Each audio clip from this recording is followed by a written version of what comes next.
Welcome to SK Study Point Siliguri.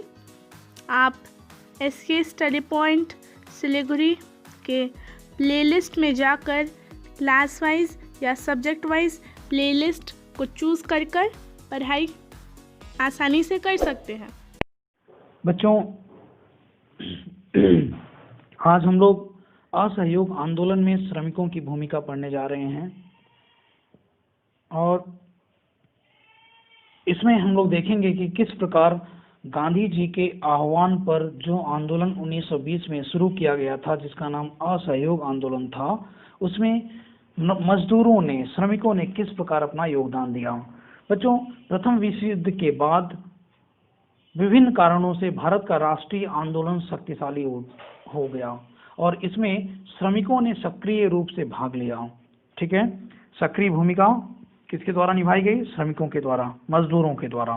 Rowlatt act, Jallianwala Bagh हत्याकांड, गांधी जी की गिरफ्तारी, खिलाफत आंदोलन और असहयोग आंदोलन और इसके बाद प्रिंस ऑफ वेल्स के भारत आगमन जैसे विभिन्न घटनाओं पर भारत के विभिन्न अंचलों में अलग अलग उद्योगों में बच्चों, जैसे कपड़ा उद्योग, जूट उद्योग, रेल, कोयला, चाय बागान इत्यादि जगहों पर जो मजदूर थे वो अपने आप आंदोलन में भाग लेने लगे।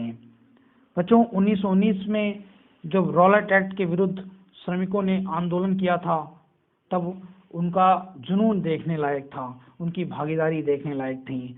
और 1921 में जब ब्रिटिश युवराज बम्बई पहुंचे तो वहां पर 1,40,000 कपड़ा मिल श्रमिकों ने हड़ताल किया था।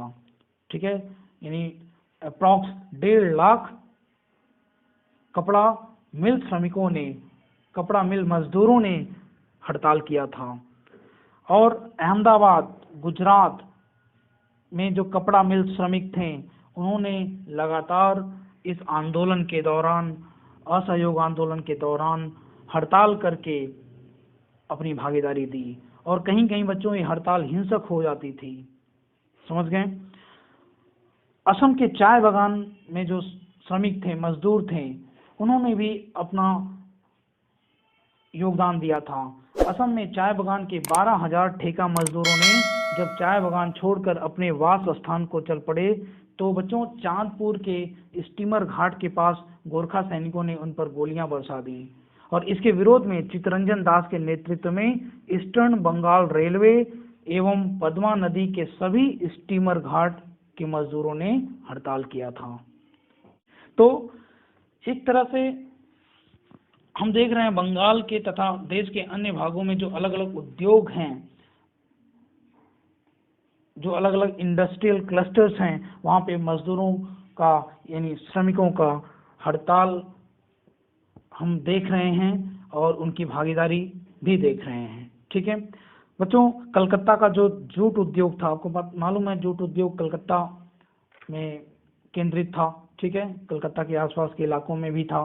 तो यहाँ पे जो श्रमिक थे, इन्होंने फिर बम्बई के वस्त्र उद्योग के जो श्रमिक थे, फिर रानीगंज झरिया के जो कोयला खान के मजदूर थे, उन्होंने भी व्यापक हड़ताल शुरू कर दिया। ठीक है, और जो कोयलांचल था, कोयलांचल का नेतृत्व स्वामी विश्वानंद तथा स्वामी दर्शनानंद ने किया था। ठीक है, तो इस तरह से असहयोग आंदोलन के दौरान बच्चों एक लार्ज स्केल पे, बड़ी मात्रा में मजदूरों की भागीदारी हमें देखने को मिलती है।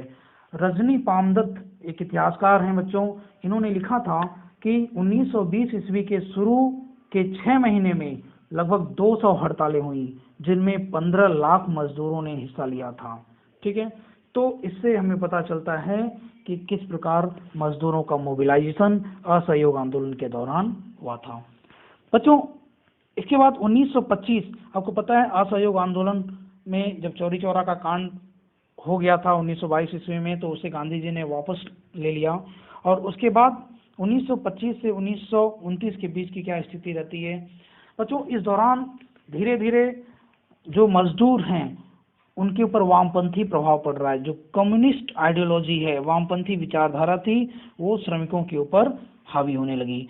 इससे क्या हुआ कि श्रमिक जो थे, मजदूर, वो संगठित होने लगे, एकजुट होने लगे और उनके अंदर राजनीतिक चेतना भी आने लगी। समझ गए बच्चों।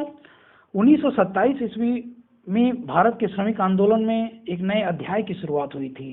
इस समय आंदोलन एक नया रूप धारण कर लिया था और इसमें सबसे बड़ा योगदान कम्युनिस्ट पार्टी का है, ठीक है, वामपंथी पार्टी का है। बच्चों 1927 ईस्वी में खड़गपुर में बंगाल नागपुर रेल के 25,000 मजदूरों ने पुलिस के प्रचंड अत्याचार के बावजूद 26 दिनों की हड़ताल की थी, समझ रहे हैं। और उसके बाद बच्चों बंबई के कपड़ा मिल श्रमिकों ने 1925 से 1929 ईस्वी में परस्पर 2 हड़ताल कर एक नए इतिहास की रचना कर दी। और 1928 ईस्वी में बच्चों कपड़ा मिलों के जो मजदूर थे उनकी जो छटाई हो रही थी उसके विरोध में 1.5 लाख मजदूरों ने 6 महीने तक हड़ताल किया। और इसी समय मजदूरों का क्रांतिकारी संगठन गिरनी कामगार यूनियन 1928 में स्थापित हुआ। गिरनी कामगार यूनियन ये क्या था? ये मजदूरों का क्रांतिकारी संगठन था, समझ गए।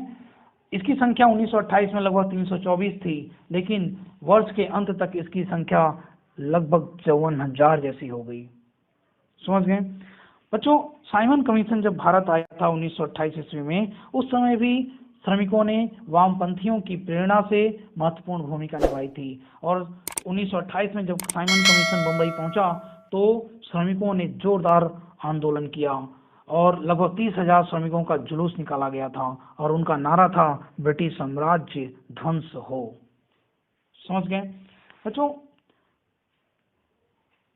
इसके बाद एक महत्वपूर्ण पॉइंट है वर्कर्स एंड पीजेंट्स पार्टी। इसमें देखिए वर्कर्स एंड पीजेंट्स पार्टी बच्चों ये श्रमिकों को मोबिलाइज करने में काफी महत्वपूर्ण भूमिका निभाई थी और ये वामपंथी विचारधारा से प्रेरित थी, ठीक है। वामपंथियों को खुलकर श्रमिकों के पक्ष में काम करने के लिए शुरू के दौर में थोड़ी दिक्कत आ रही थी, तो इस असुविधा को दूर करने के लिए किसान मजदूरों के हित में काम करने के लिए 1 नवंबर 1925 को बच्चों 1 नवंबर 1925 को the labour Swaraj party of the Indian national Congress की स्थापना हुई। The labour Swaraj party of the Indian national Congress की स्थापना हुई। कांग्रेस तथा स्वराज दल की राजनीति से अभिप्रेरित कुछ राष्ट्रवादी इसके संस्थापक थे, और जैसे कुतुबुद्दीन अहमद, काजी नजरुल इस्लाम, चितरंजन दास जैसे लोग थे, समझ गए बच्चों। इस पार्टी का नाम 1928-1929 में द लेबर स्वराज पार्टी का नाम बदल करके वर्कर्स एंड पीजेंट्स पार्टी रख दिया गया। कब? 1928-29 में इसका नाम बदल दिया गया और अब ये हो गया workers and peasants party, WPP, ठीक है। और बच्चों ये जो पार्टी थी वर्कर्स एंड पीजेंट्स पार्टी, ये वास्तव में कम्युनिस्ट पार्टी का ही एक अंग था और इसने जो है मजदूरों को एक बड़ी मात्रा में संगठित करने और उन्हें मोबिलाइज करने का प्रयास किया। वर्ग संघर्ष, बिना क्षतिपूर्ण के जमींदारी का अंत और श्रमिकों की न्यूनतम मजदूरी, बोलने की आज़ादी, ट्रेड यूनियन संगठन बनाने की जो स्वतंत्रता थी, इस संबंध में इस पार्टी ने अनेक कार्य किए थे, समझ गए। तो ये दौर था असहयोग आंदोलन से लेकर 1929 तक। इसमें श्रमिकों की भूमिका के बारे में हम लोगों ने देखा, ठीक है। और आगे हम लोग सविनय अवज्ञा आंदोलन में श्रमिकों की भूमिका का अध्ययन करेंगे, ठीक है।